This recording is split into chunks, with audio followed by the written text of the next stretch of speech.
kasi nasa isip na kita eh. Alam mo kung wala ka, hindi kita kayang issue. Dahil lagi mo ako mamimiss. Hi, Myrene.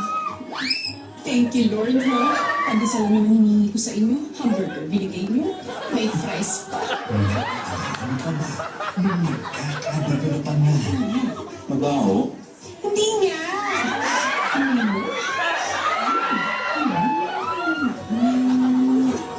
Naaalala mo pa ba yung kanina? Eh siya. Sino ka? My amnesia girl. Pasensya ka na kung di kita maalala. Okay lang yun, pare. Gusto mo, sayaw na lang tayo. Sige, pare, manood ka na lang.